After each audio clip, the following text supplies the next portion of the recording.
I'm Chester44, and welcome to this Let's Play Blades of Avernum. Last episode, we made our way northwards, did some exploring in the area around the town, did some exploring in the wilds, and have made our way through the Giant's Fortress.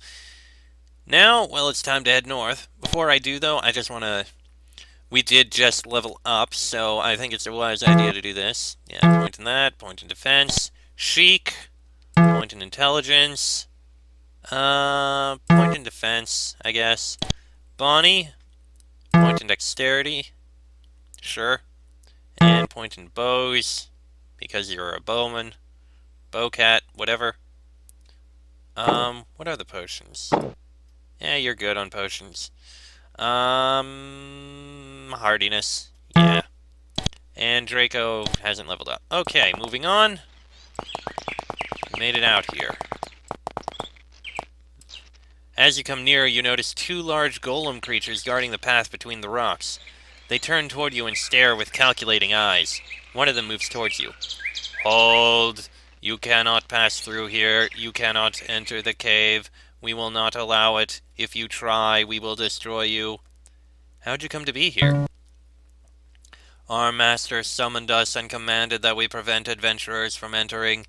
He wished to stop them from killing themselves, so we are to destroy those who approach. Then it stops, realizing the contradiction. I recall that the master was a little drunk when he did this.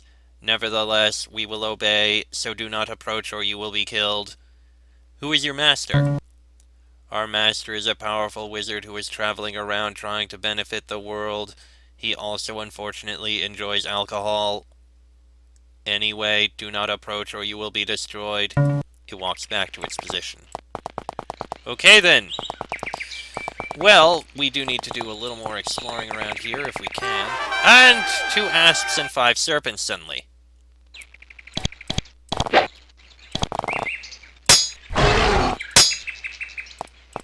Well, we can deal with them easily enough.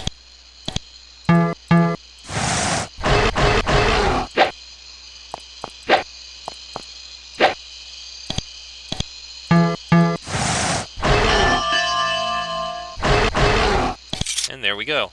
Once a group of snakes has been put to rest, you remove one of the asp's tongues and pocket it.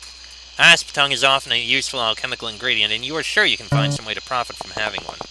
Which I believe we did, so let's head back and do just that. Because I know exactly who needs this asp tongue. So let's go give it to him. Down this way. Here we are. And you. I found an asp tongue. Good, I'll take that. I think you have all the ingredients you need now. Why, yes, I do. Thanks for reminding me. I'll have your potion in a jiffy. He rushes over to his alchemical equipment and inserts the 3 ingredients in a bottle. After mixing them and adding something else, he hands you the fizzling, bubbling potion, smiles, and says, Enjoy. Balu's Elixir. Plus 4 skill points when used. That's pretty impressive. Also, Draco leveled up, so a point in strength. Actually, no, a point in dexterity would be more needed. And pole weapons and hardiness. Okay. Nice! And that is a very impressive potion. I'm definitely going to hold on to it and not use it quite yet. So we're going to have to deal with a couple of golems in front of the cave of no return. Alright, that's fine by me.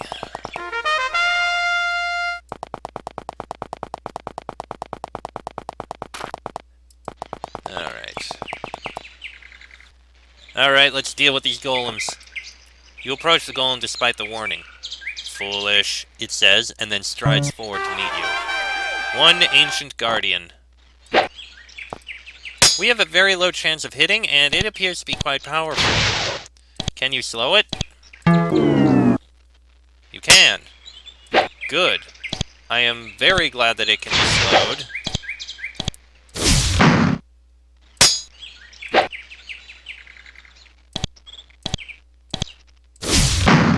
And there we go. The Ancient Guardian is dealt with. And there's the other one.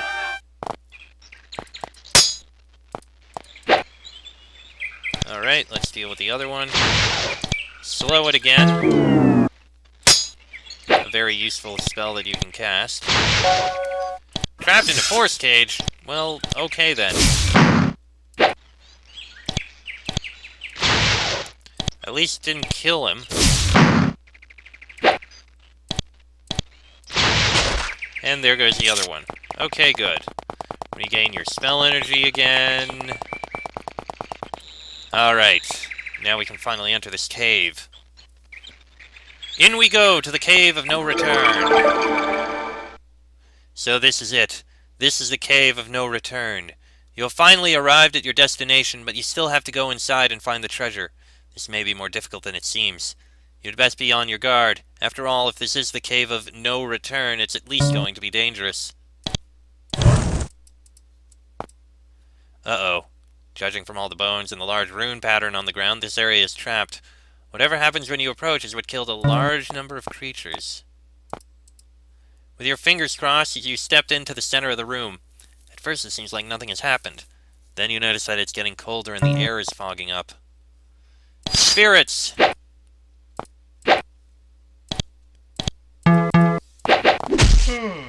Target is not undead. They're apparitions. Okay, how about ice lances? Did not work. Okay, hold on, I gotta reload here. Because that's powerful. Okay, so first off, we have very powerful apparitions to deal with.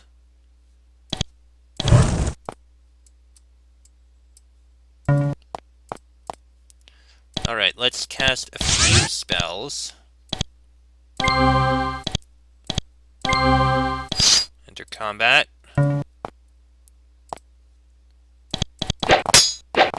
Oh, there they are!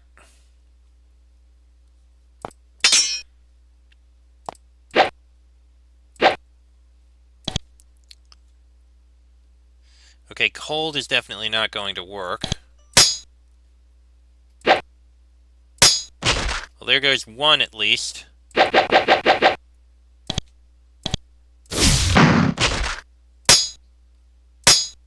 There goes a third.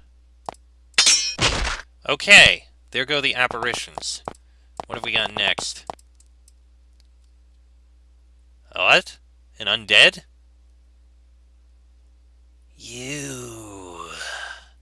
You're adventurers, aren't you? Leave! Leave this place! Leave unless you want to become one of us! It's really smelly down here. Oi, that's just you, stinkhead! Call me a stinkhead, will you? Well, you're a fart face, so there. Oh, you dirty little... Shut up! I'm trying to be dramatic here! Well then, adventurers, if you wish to pass, kill us! End our torturous existence! Yar! Okay, you... Okay. Everyone here needs to die. Those three are likely the most powerful. There goes that spirit. That one's dead. Good. Alright, we got the rest of these easily.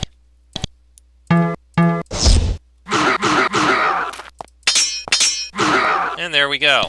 That wasn't too bad. Alright, pardon me, I'm just going to run out and regain my spell energy, because that's what I do.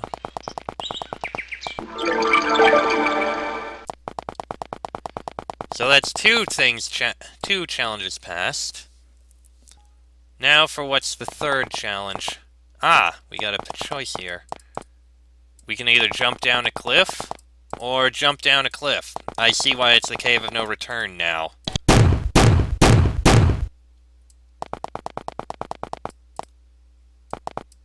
You peer into the alcove with a start as you notice two grisly-looking figures staring back at you. Fortunately, they don't seem hostile as one of them waves at you. Even stranger, they're sitting at a desk playing chess. They don't seem to care much about your presence. They chatter cheerfully with each other as they contemplate their next move. Foiled again! However bizarre it may seem, the ghoul is currently playing chess with his undead pal. Hey, he says as you approach. Been a while since people who aren't dead came down here. And when was the last time we ever saw one, Bert? His friend says shortly, and somewhat impatiently, Never, Frank. Frank turns back to you and says, Well, my memory's been going of late, probably because of my brain decaying and all that, but hey, what's a ghoul gonna do about it? But anyway, I'm Frank and this is Bert. His companion nods to you. We've been in this pit a while, but we're still sane, unlike the other ones. But enough about us. How's the world of the living been for you? He pushes a pawn forward. And while we're talking about you, just what are you doing down here in a death pit like this? It's not fit for living things, don't you know? I'm seeking the treasures deeper in this cave.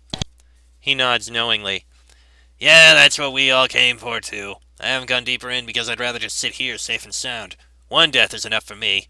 But good luck with your treasure hunting. I'm sure you'll need it. How'd you get down here? Same as the rest. Wanted treasure, fought golems, lost, golems threw our corpses inside, and the lucky ones landed past the entrance trap. Why don't you leave? I deactivated the trap. Leave? And then what? I'm dead. I step outside and instantly I'd be pierced by some overzealous adventurer's spear. I've thought about trying to escape, trust me. It's not an option. How long have you been in this pit? I can't tell the time down here. It's been a while. Being undead, I don't need to sleep, so I really don't have any idea. Do you have any idea why you became undead when you were killed? He shakes his head, accidentally knocking an eyeball loose from its socket. Nope, he says as he tries to place it back where it belongs. Frank is still playing chess happily with his buddy. Hey, it's the living again. How you been? Need something? Why are you playing chess? 'Cause it's fun. Besides, we got nothing else to do. He leans toward you confidentially and lowers his voice. Bert doesn't like to admit it, but he usually loses. I'm a much better chess player. Hey, do you want to go seek the treasure with me? He thinks for a moment, then says, afraid not. I don't have any use for gold or anything, and I don't feel like risking my neck. Again. Okay, what about your partner? Bert nods to you and then continues playing chess. Something you want? He says over his shoulder. How'd you come to be down here? He falls silent. Why don't you ask Frank about it? Why do you think you became undead? I don't rightly know. I think this place is a curse of some sort. Other than that theory, I haven't the slightest.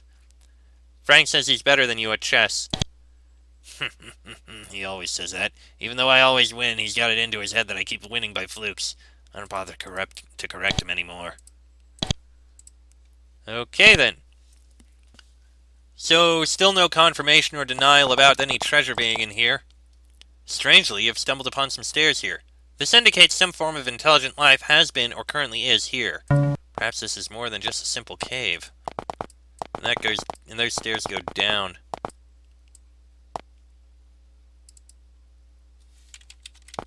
Ah, we can get out here. No way through there. So if we jump down on the other side here.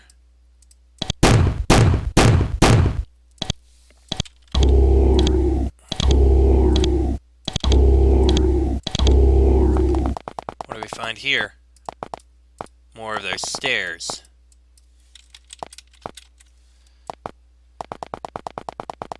And that just leads back out. Okay, regain our spell energy, and then I guess we'll be going through.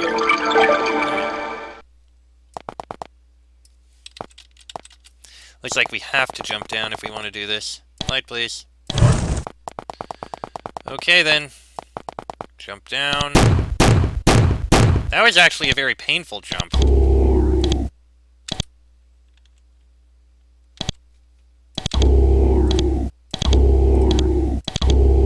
But we made it down. Okay, then. Let's, go down these stairs.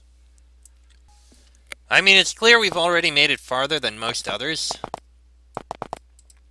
You enter a wide area with small paths leading around the edges of the cavern.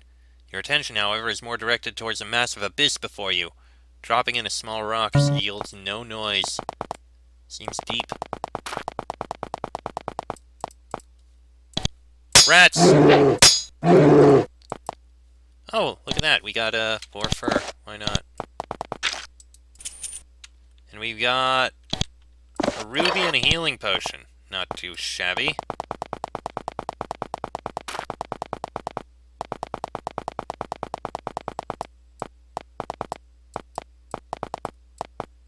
A magical barrier blocks your progress deeper into the cave. There are no means to deactivate it nearby, so you should try to find a way past elsewhere. And there's the other stairs.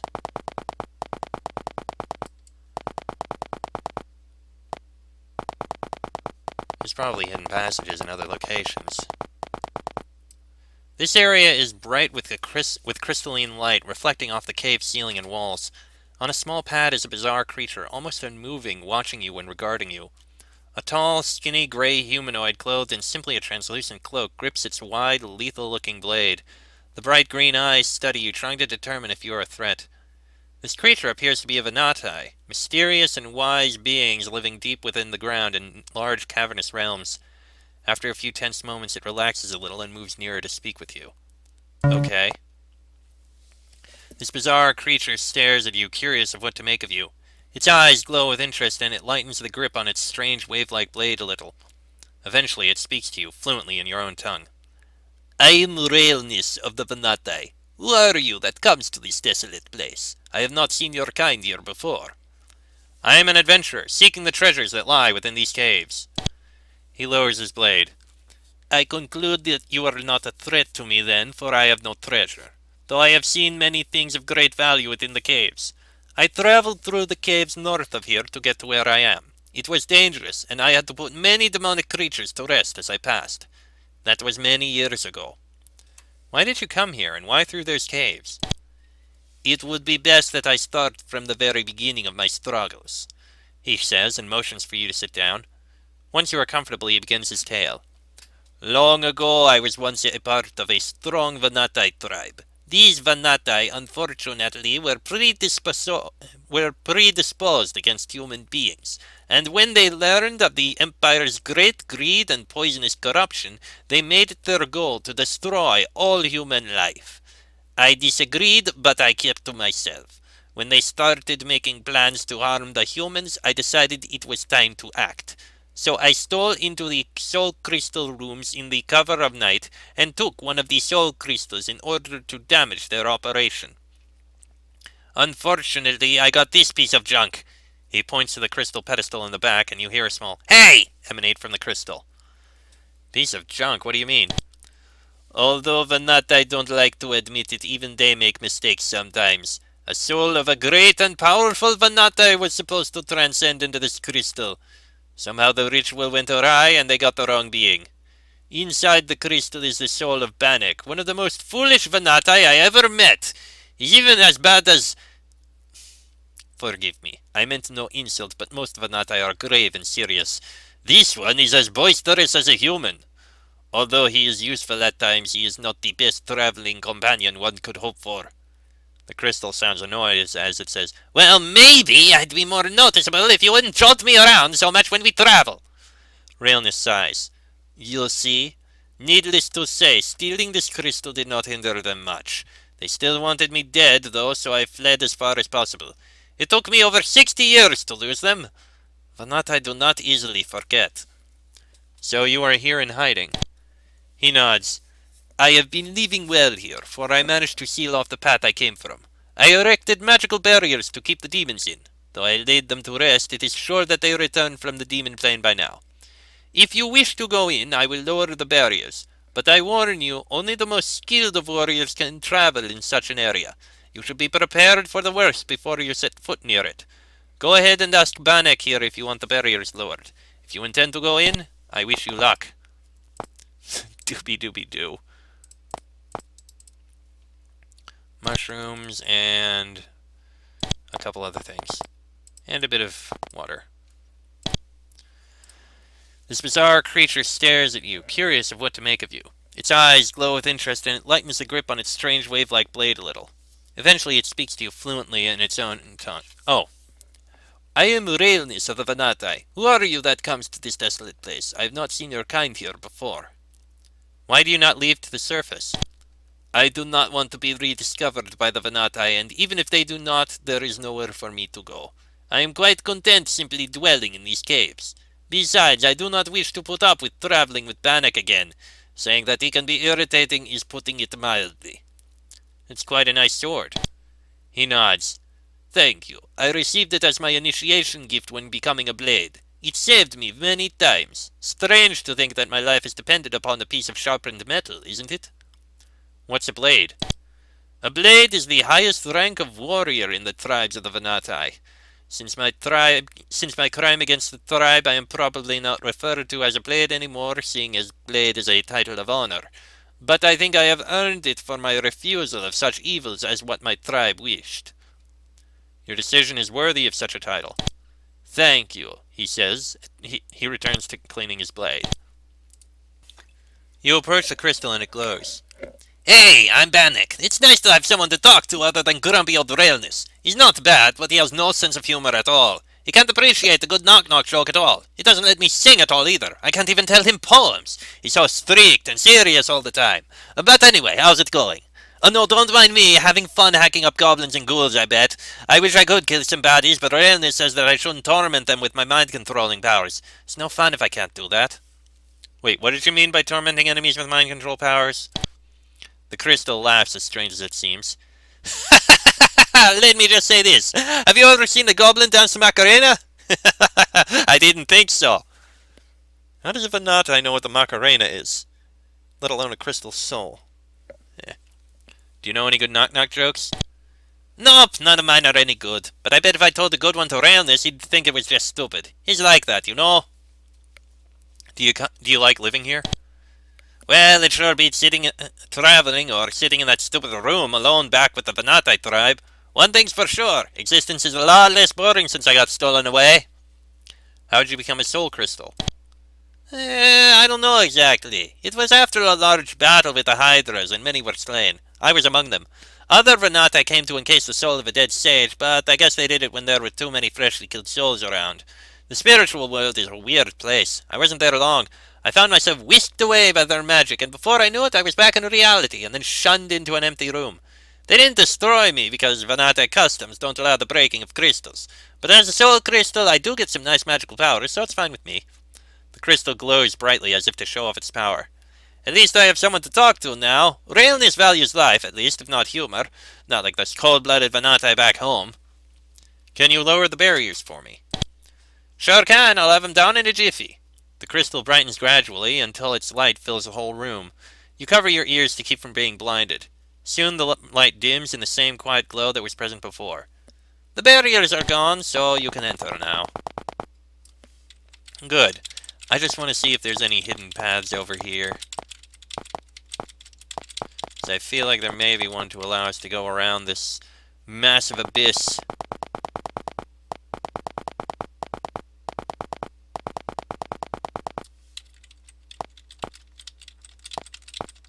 But I could be wrong.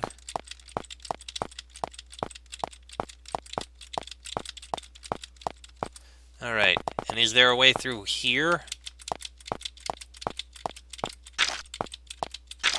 There is not. Which means we're going to see the other side very soon. Well, at least we killed a couple rats that were back there.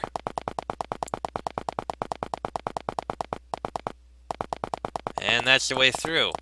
So, I guess we'll be going in there to deal with demons of all things. Oh, how glorious fun. In the next episode, because this one's gone on about long enough. A little shorter, I think, but it's no big deal. Next episode, we'll head in here and hopefully find all the loot that's supposedly in the Cave of No Return. Till then, I'm Chester44, that is Fox, Sheik, Bonnie, and Draco. This has been a Blades of Avernum Let's Play, and I shall see you all next time.